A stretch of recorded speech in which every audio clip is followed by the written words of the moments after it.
"Buy your mosquitoes," she called. She dipped her dark, large hand into the basin on her head, packed a handful of mosquitoes, and threw them into the air towards Mr. Chidok's compound. Phew! The mosquitoes flew like small black spirits, heading straight into Mr. Chidok's window, which was left open because of the heat. It was midnight in the quiet village.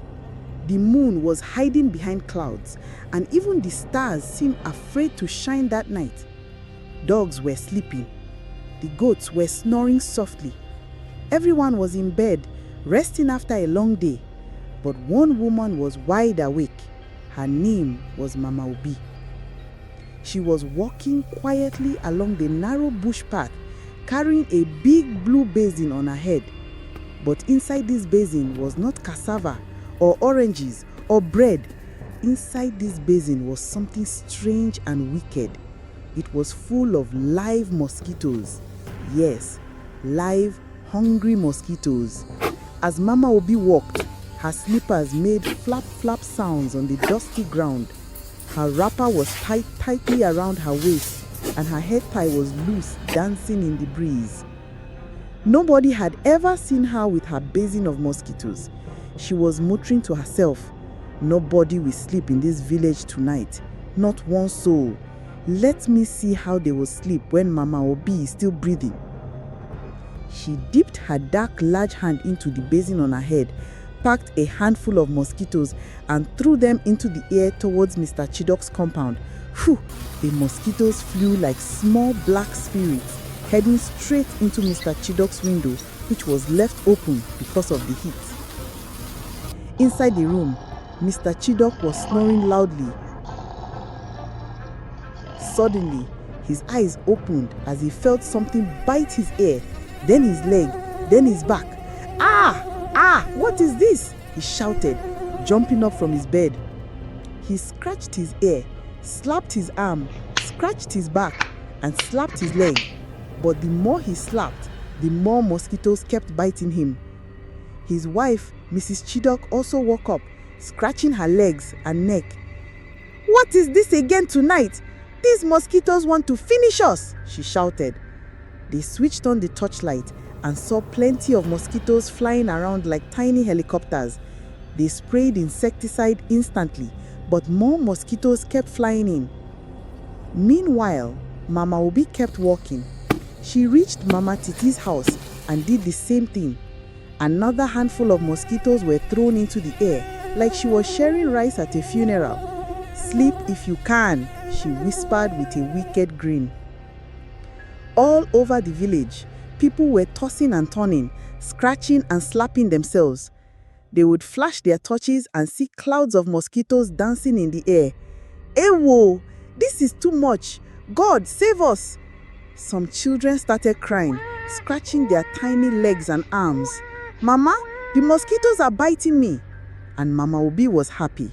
She continued her walk, visiting every compound, throwing mosquitoes into windows, kitchens, and even into animal pens. Mama Obi was not from this village originally. She came here 20 years ago with her daughter and a sack bag. Before she came, the village was peaceful at night.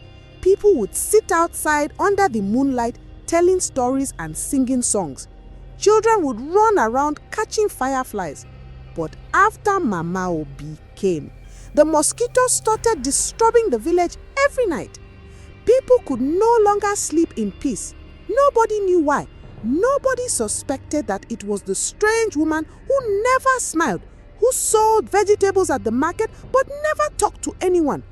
People said she was not normal because children would run away when they saw her. Let me tell you how Mama Obi came to this village. A long time ago, in a faraway village, Mama Obi was part of a witch coven with 3 other women. They were called the Midnight Sisters. At night, they would gather in a dark hut and fly into the sky using their witch powers. They flew on broomsticks, plantain leaves, and sometimes even on old calabashes.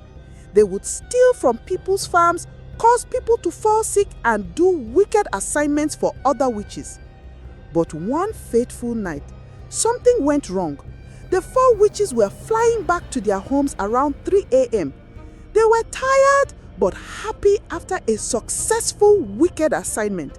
Suddenly, in the middle of the sky, their power stopped working. Just like that, their fuel finished. Mama Feke, what is happening? Hold on to me, Mama Bay. We are falling. And just like that, the 4 witches fell from the sky like unripe mangoes, landing hard on the ground in the middle of their village. Boom, boom, boom, boom. They sat on the ground, groaning in pain, unable to get up. Their powers were gone. By morning, farmers going to the bush saw them sitting there looking dirty and confused. Mama, what are you doing here? Our fuel finished in the sky, so we fell down. Fuel? Since when did witches start using petrol? A young boy shouted, laughing. Soon the whole village gathered, and the elders held a meeting. They were angry and disappointed. You witches have brought shame to our village. You are banned. Leave this village before sunset. The other 3 women packed their clothes, pots and food. But Mama Obi didn't pack clothes. She went into the witch coven hut and took the bag of mosquitoes the witches had been using for evil. My clothes can stay. These mosquitoes will continue my work. Mama Obi arrived in her new village with only her mosquito bag and her 1-year-old daughter, Obi. The villagers thought she was just a poor, quiet woman. They let her stay in a small mud house near the market. At first, everything was normal. But after a few weeks, mosquitoes started disturbing the village at night. No matter how many people killed, more came. People began complaining. These mosquitoes are too much. Even the goats are scratching themselves. What is happening in this village? But nobody knew that every night, Mama Obi would wake up, pour her mosquitoes into a basin, and walk around the village distributing mosquitoes like a wicked Santa Claus. One night, Mama Obi went to Pastor John's house. She packed a handful of mosquitoes and threw them in through his window. But suddenly, she heard Pastor John's loud voice. Holy Ghost fire! Every mosquito from the pit of hell, catch fire now! Mama Obi jumped back, almost dropping her basin. This man wants to ban me. She hissed and tiptoed away. But even that did not stop her from visiting the next compound. Now every night, people are scratching and slapping themselves in their beds. They hang mosquito nets, but mosquitoes still enter. They spray insecticide, but mosquitoes keep coming. They light coils, but the mosquitoes are too many. Meanwhile, Mama Obi sits in her small dark room, laughing while chewing corn as she hears people shouting outside. This mosquito would kill me. They are biting my head. Is this how we will live in this village? That weekend, the village was hot and dusty as usual. The sun was shining, the goats were eating leaves by the roadside, and women were returning from the market with foodstuff on their heads. On the narrow bush path leading into the village, 2 young men with heavy bags on their backs were walking slowly, sweating and looking around curiously. They were NYSC Corps members, new in the village, ready to serve their country. One was Emeka, tall and dark, with small pimples on his forehead. He loved to smile and talk too much.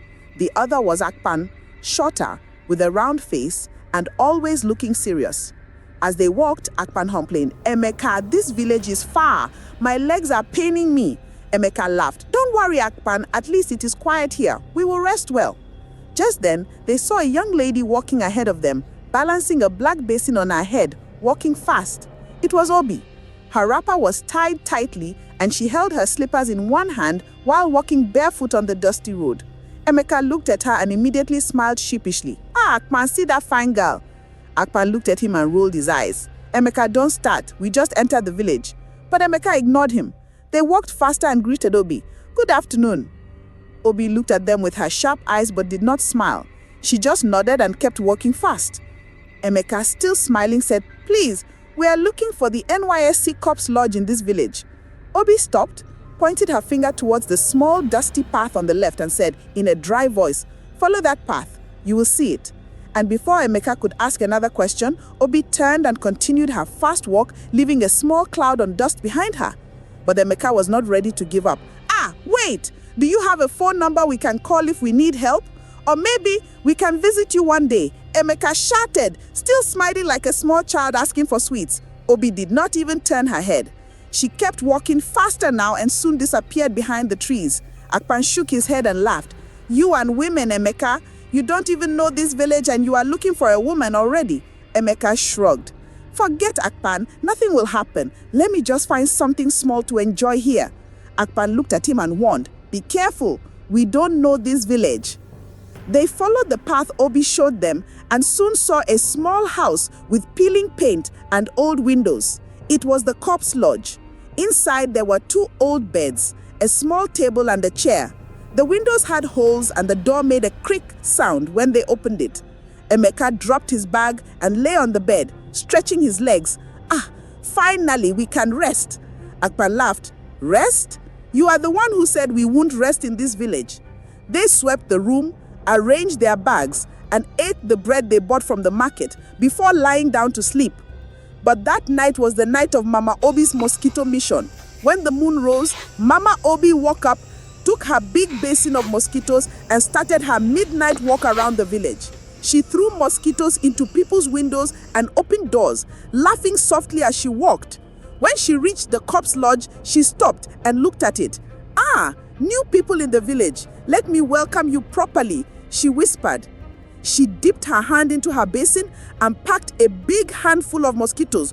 Whoosh! She threw them towards the window of the corpse lodge. The mosquitoes, like soldiers, flew in through the broken window holes and entered the room. Emeka and Akpan were sleeping, tired from their journey. Suddenly, Emeka felt something bite his leg. Then another bite on his hand. Then another on his neck. Ah, what is this? Emeka shouted, scratching himself. Akpan woke up too, scratching his arms. Ah, mosquitoes, Emeka. These mosquitoes are too much. They turned on their small rechargeable lamp, and their eyes widened. The room was full of mosquitoes flying around like black smoke. Emeka stood up and started clapping his hands in the air, trying to kill them. Akpan used a small towel to wave around, but the mosquitoes kept biting. Emeka scratched and scratched, even on his face, neck, legs, and back. Akpan, these mosquitoes are wicked, Emeka shouted, tears gathering in his eyes as he scratched. Akpan tried to laugh, but was busy scratching himself too. They covered themselves with wrappers, but the mosquitoes found their way in. The bites were so painful and many that Emeka finally broke into tears, crying like a small child. I want to go home. I can't stay here. These mosquitoes will kill me. Very early the next morning, before the sun rose fully, Emeka woke up scratching and scratching, with red bite marks all over his body. His eyes were swollen from lack of sleep, and his legs were covered with mosquito bites. He wore his NYSC uniform in a hurry. Akpan, still lying down, asked, Emeka, where are you going? I am leaving this village today. I can't stay here. These mosquitoes will kill me. Without waiting for Akpan, Emeka picked his bag and walked quickly on the dusty path towards the local government office in the next town. He was scratching his legs, hands, and even under his armpit as he walked, crying softly.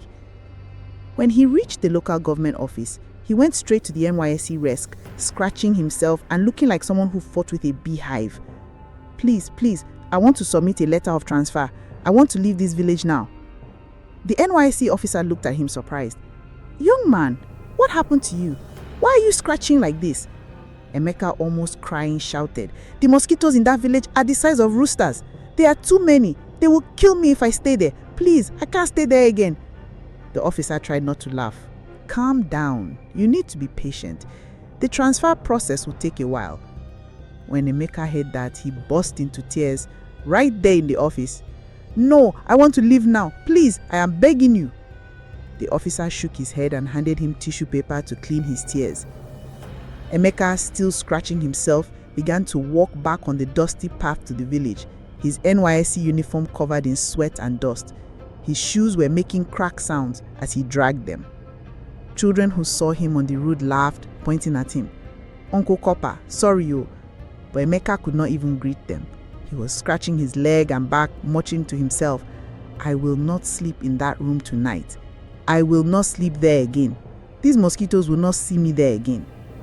Just as he turned the corner near the old mango tree, he saw someone walking towards him. It was the beautiful lady the other day. She was wearing a simple blue gown with her natural hair tied up in a puff. It was Obi, Mama Obi's only daughter. Immediately, Emeka forgot about the itching. He wiped his sweaty haze quickly with the back of his hand, stood straight, and put on a fixed smile. His heart was beating fast. "Ah, see beauty," he said softly to himself. He quickly checked if his shirt was tucked in properly and tried to hide the way he was scratching his hand.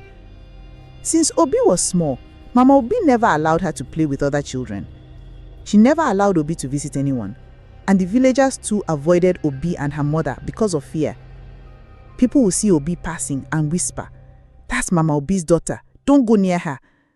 So Obi grew up alone with no friends. She would often stand by the window at night looking at the moon, wishing for a friend. As Obi walked towards Emeka, she kept her head down, trying to pass quickly. But Emeka was not ready to let her go. "Good morning," Emeka greeted with a wide smile. Obi ignored him, her eyes looking at the ground, but Emeka moved closer and gently pulled her arm. Obi jumped back, shocked. No one had ever touched her like that before, and no one ever spoke to her. Her eyes widened as she looked at Emeka. "Please, what is your name?" Emeka asked, still smiling. Obi opened her mouth, but no words came out. Then softly she said, "Obi?" And that was how they became friends.